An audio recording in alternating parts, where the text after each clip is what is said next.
Today, I have a guest here with me, Mr. Clint Hill. Thank you for joining us. Many will say that he's probably the greatest Secret Service agent we've ever had in the history of America, and he's been written about, he's been talked about. His experiences with 5 different presidents, which we'll talk about today. His experience of working very closely with Jacqueline Kennedy. And he recently wrote a book a year ago, I think May of 2016, called 5 Presidents with Lisa McCubbin, which we'll address today as well. So thank you so much for joining us. It's a pleasure to be here. Thank you for the invitation. For me, as a kid who grew up in Iran, and I was, and we see these stories, and my mother would always talk about Jackie Kennedy and John F. Kennedy and Onassis, and all these stories would always be told, and my wife, how much she loves Jackie. So first of all, what does it take? Like, when did you wake up one morning and say, I want to be a Secret Service agent? Like, how did that process take place? Well, it started way back when I went to college. My intention was to become a history teacher, to coach athletics. But when I graduated, I had to go into the Army. It was toward the end of the Korean War. And when I went through the initial basic training, they then selected me to go to the Army Intelligence Center, and they trained me to be a special agent in counterintelligence. So this isn't a choice, they selected you. They selected me. Got it. I really enjoyed the type of investigations we were doing, surveillance and things of that nature. So when it was time to get out of the Army, I thought, well, I don't think I want to teach history anymore. I want to continue doing what I was doing. So I looked around to find an organization that was similar in nature. I found that there was an organization called the U.S. Secret Service that was very small, but very elite, and they were very well known for their great investigative procedures. And so I applied. Trouble was, at the time, there were only 269 agents in the entire organization. Wow. So there weren't any vacancies, so I had to wait. But eventually, within a year, I was selected, trained, and I worked in the field 1 year, and then I was sent to the White House and was assigned to President Eisenhower during the Eisenhower administration. That's how I came into the Secret Service, and that was my first assignment. So now this isn't something like when you were in high school saying, I want to grow up and I want to work closely at the White House with presidents. This was not like a dream. This is just something accidental that happened. I never had any idea that that's where I would end up. One of the things that I'm fascinated with is people who loved what they did. Like there's a magical, like I lived through you. When I'm reading these books, I'm living through you. What did you love so much about being a Secret Service agent? Well, it's the camaraderie with the other agents was very important, and it was like a group of brothers, a band of brothers that we worked with. And at that time, it was all male. We had no female agents until 1971 and 72. So that was important. But also, there was that sense of they had given you this responsibility. It was something that you really wanted to do your very best because you couldn't let up or couldn't let them down. I enjoyed going to work every day. It was a thrill just to be able to do that. There's a part in the book you talk about how the first time you were given White House duties and you're going in and then you're so nervous until the moment you walked through the White House. Once you were in there was a certain sense of calm. You saw the paintings, you saw all this history. Mm-hmm. What was that like the first time going into the White House? Well, it's very emotional, because first of all, you're somewhat apprehensive and afraid because you don't want to let yourself down. You want to do your best, and you know that you have this immense responsibility facing you. And so it's a very challenging situation. And then you get in there, and then you start to meet the supervisors and the agents, and they cause you to relax because they're just like you are.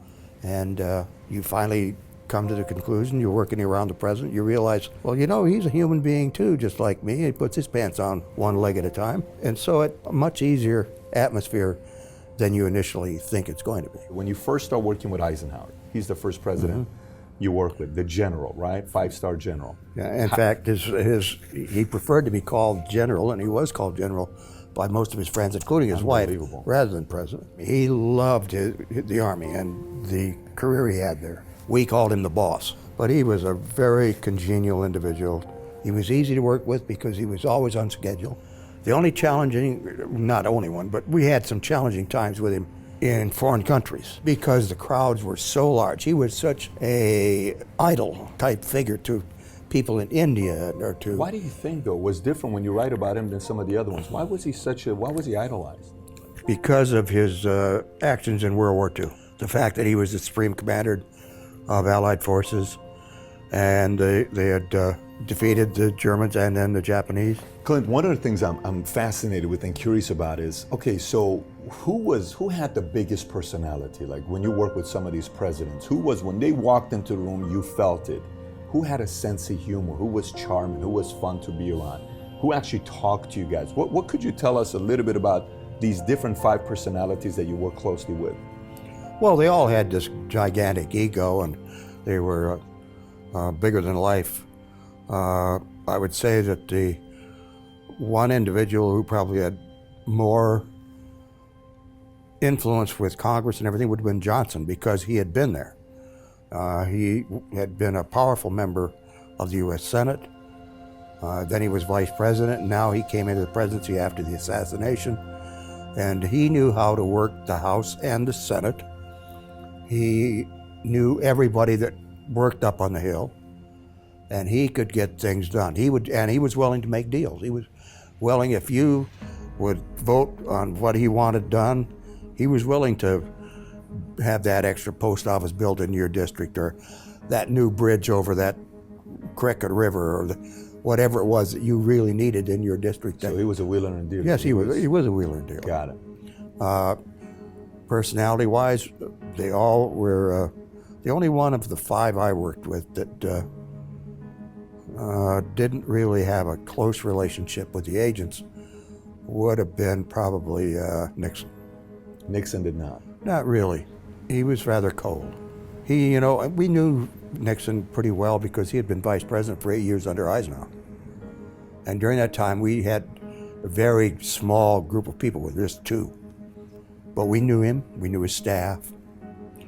And then when he lost the election in '60 to Kennedy, and then he went back to California, and then he lost the governorship there to Pat Brown. And then he came back in '68 and won the election. But when he came into the White House in January of 1969, he brought with him a different staff. They weren't the same people that had been with him when he was vice president. Some of them, but they were kind of at arm's length. The ones that were up close and personal and really working around him were a group of individuals that we weren't familiar with. They turned out to cause problems for him, and he caused problems for himself. Nixon turned out to be somewhat of a loner. When a person is elected to the office of president, one of their big things is they're now going to be in the Oval Office. Well, Nixon had the Oval Office, but he then established an office for himself in the Executive Office Building, which is adjacent to the White House right across a little street. And he spent considerable time in that office, a lot of times alone. This is before or after Watergate? This is during, before, and after. Got it. So this is just how he is, period. It has nothing to do with Watergate. Not really. That was his personality. He seemed to have changed during that period between the time he left the vice presidency in 1961 until he came back as president in 1969. What do you think caused it? Like, I'm a president now, you better respect me, or is it just... Well, he created an enemies list. There were certain people that he really thought were his enemies. Internally, in the States? Yeah, if they were members of the press, various people.